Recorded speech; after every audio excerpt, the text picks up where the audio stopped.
അസ്സലാമു അലൈക്കും വറഹ്മത്തുള്ളാഹി വബറകാതുഹു.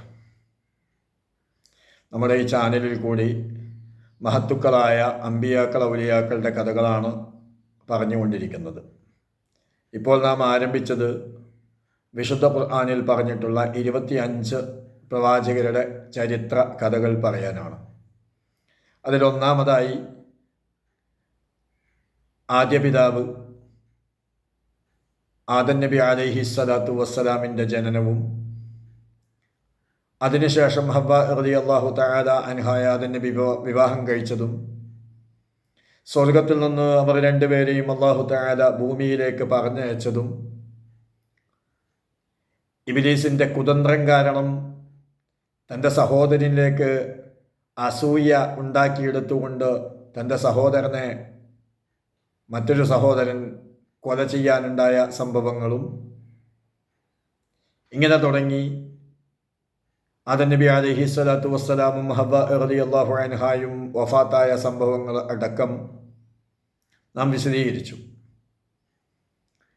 ശേഷം ആദം നബി അലൈഹിസ്സലാത്തു വസ്സലാമിൻ്റെ മൂന്നാമത്തെ മകനായ ഷീസ് നബി അലൈഹിസ്സലാത്തു വസ്സലാം കാബീലിൻ്റെ അനുയായികൾക്ക് മാർഗനിർദ്ദേശം നൽകിയതും പ്രബോധനം നടത്തിയതുമായ കാര്യങ്ങളും നാം മനസ്സിലാക്കി കഴിഞ്ഞു.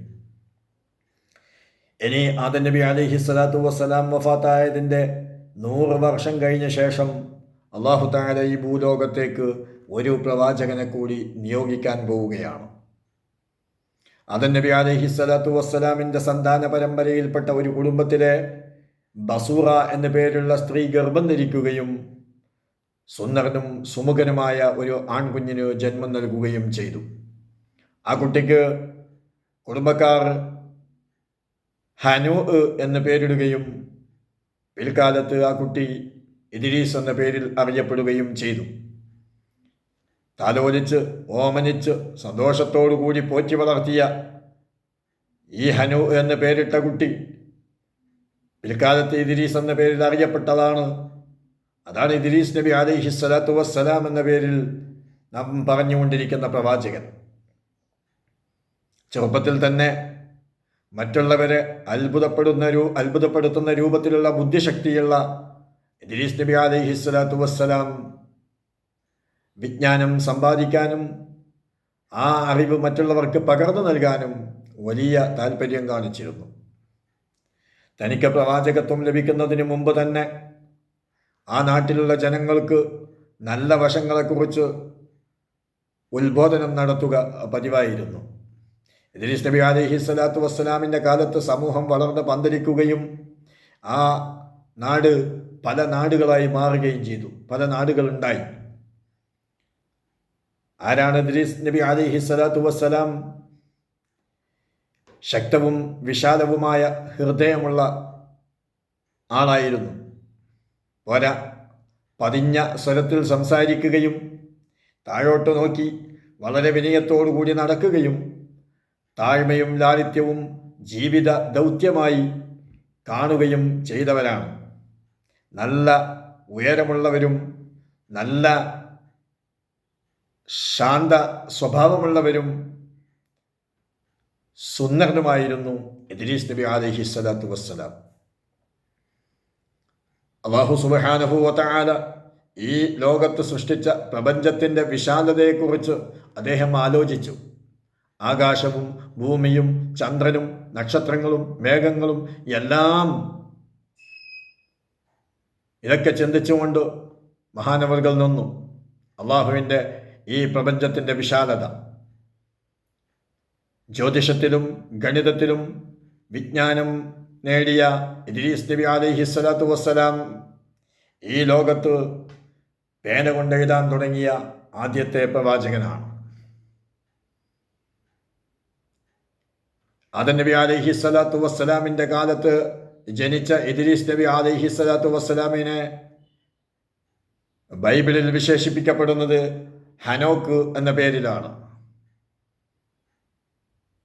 ആദം നബി അലൈഹിസ്സലാത്തു വസ്സലാം ഈ ലോകത്ത് വാളും കുന്തവും ഉപയോഗിച്ച് ആദ്യമായി യുദ്ധം ചെയ്തതും, അതുപോലെ തന്നെ അന്നത്തെ കാലത്ത് തോൽ വസ്ത്രമായി ധരിച്ചിരുന്ന ആ കാലഘട്ടത്തിൽ തുണി തുന്നി അത് വസ്ത്രമാക്കി ശരീരത്തിൽ ധരിക്കുകയും ചെയ്തത് ആദ്യമായി ഇദ്രീസ് നബി അലൈഹിസ്സലാത്തു വസ്സലാമാണെന്ന് മാത്രമല്ല, നെയ്ത്ത് എന്ന് പറയുന്നത് ഒരു കൈത്തൊഴിലായി വളർത്തിയെടുത്തതും ബഹുമാനപ്പെട്ട ഇദ്രീസ് നബി അലൈഹിസ്സലാത്തു വസ്സലാം തന്നെയാണ്. അതോടൊപ്പം അളവും തൂക്കവും ഈ ലോകത്ത് കൊണ്ടുവന്നത് ഇദ്രീസ് നബി അലൈഹിസ്സലാത്തു വസ്സലാമാണ്. അങ്ങനെ ഇദ്രീസ് നബി അലൈഹിസ്സലാത്തു വസ്സലാമാണ് ഈ ലോകത്തേക്ക് പേന കൊണ്ടുള്ള എഴുത്തും യുദ്ധത്തിനുള്ള സാമഗ്രികളും ഒക്കെ നിർമ്മിച്ചത്. മഹാനവറുകൾ തുണി കൊണ്ട് തുന്നിക്കൂട്ടുന്ന സമയത്ത് ഓരോ സൂചിയും കുത്തുന്ന സമയത്തും തസ്ബീഹ് ചൊല്ലുക പതിവായിരുന്നു. നമുക്കും ഏത് പ്രവർത്തനം നടത്തുമ്പോഴും എങ്ങനെ പോകുമ്പോഴും തസ്ബീഹ് ചൊല്ലുന്നതിന് വിരോധമില്ല. വണ്ടികളിൽ യാത്ര ചെയ്യുമ്പോൾ സ്വലാത്തുകൾ ചൊല്ലിക്കൊണ്ട് യാത്ര ചെയ്യാം, തസ്ബീഹുകൾ ചൊല്ലിക്കൊണ്ട് യാത്ര ചെയ്യാം. അതേപോലെ ഏത് പണിയെടുക്കുന്ന സമയത്തും തസ്ബീഹുകൾ ചൊല്ലാം. അതിനുള്ള ഒരു മാതൃകയാണ് ഇദ്രീസ് നബി അലൈഹിസ്സലാത്തു വസ്സലാം കാണിച്ചു തന്നത്. ഇദ്രീസ് അലൈഹിസ്സലാത്തു വസ്സലാം ജനങ്ങളോട് അള്ളാഹുവിനെ കുറിച്ച് ധാരാളം ഉപദേശിക്കാറുണ്ടായിരുന്നു. അള്ളാഹുവിൻ്റെ കാര്യങ്ങൾ പഠിപ്പിച്ചു കൊടുക്കുകയും അവനെ അനുസരിക്കാനും ജനങ്ങളെ പ്രേരിപ്പിക്കുകയും ചെയ്യാറുണ്ടായിരുന്നു ബഹുമാനപ്പെട്ട ഇദ്രീസ് നബി അലൈഹിസ്സലാത്തു വസ്സലാം. അതുമാത്രമല്ല, ജനങ്ങളുടെ മനസ്സിനെ ശുദ്ധീകരിക്കാനോ ഉതകുന്ന രൂപത്തിലുള്ള കുറേ ഉപദേശങ്ങൾ ഇദ്രീസ് നബി അലൈഹിസ്സലാത്തു വസ്സലാം ചെയ്യാറുണ്ടായിരുന്നു. ആ ഉപദേശങ്ങൾ പലതും നമുക്ക് ജീവിതത്തിൽ പകർത്താൻ കഴിയുമോ എന്ന് നാം ഒന്ന് പരിശ്രമിക്കണം. അതിൽ കുറഞ്ഞ ഉപദേശങ്ങൾ ഇപ്പോൾ ഞാൻ ഇവിടെ സൂചിപ്പിക്കാം. ഇൻഷാ അല്ലാഹ് അടുത്ത ദിവസങ്ങളിൽ രാജാവിനോട് ഉപദേശിച്ച ഉപദേശങ്ങളും പൊതുജനങ്ങൾക്കായി ഉപദേശിച്ച ഉപദേശങ്ങളും നമുക്ക് പറയാം. ഇപ്പോൾ ഇദ്രീസ് നബി അലൈഹിസ്സലാത്തു വസ്സലാം പൊതുജനങ്ങൾക്കായി പൊതുവായിട്ട് ഉപദേശിച്ച ഉപദേശങ്ങളിൽ നിന്ന് അല്പം ചില കാര്യങ്ങൾ മാത്രം ശ്രദ്ധയിൽപ്പെടുത്തുന്നു. നാം മോശമായ ആഗ്രഹങ്ങൾ ഉപേക്ഷിക്കണം. മോശമായിട്ട് ഒന്നും തന്നെ നാം ആഗ്രഹിച്ചുകൂടാ എന്ന് ഇദ്രീസ് അലൈഹിസ്സലാത്തു വസ്സലാം ഉപദേശിക്കുകയാണ്. രണ്ടാമതായി പറയുന്നത്, മോശപ്പെട്ട ആളുകളോട്, ചീത്ത ആളുകളോട് ഒരിക്കലും തന്നെ കൂട്ടുകൂടാതിരിക്കുക. ചീത്ത ആളുകളോട് കൂട്ടുകൂടരുത് എന്ന് ഇദ്രീസ് അലൈഹിസ്സലാത്തു വസ്സലാം ഉപദേശിക്കുന്നു. ഏത് പ്രതിസന്ധി ഘട്ടങ്ങളിലും എത്ര വലിയ പ്രശ്നങ്ങളുണ്ടായാലും അവിടെ സത്യം മാത്രം പറയണമെന്ന് ഇദ്രീസ് നബി അലൈഹിസ്സലാത്തു വസ്സലാം പഠിപ്പിക്കുന്നു. അതെ, പ്രവാചക പ്രഭു മുഹമ്മദ് മുസ്തഫ സല്ലല്ലാഹു അലൈഹി വസല്ലം നിങ്ങൾ പറഞ്ഞില്ലേ, ഖുലിൽ ഹഖ്ഖ വ ഇൻ കാന മുർറാ, നിങ്ങൾ സത്യം പറയണം, അത് എത്ര കയ്പുള്ളതാണെങ്കിലും ശരി.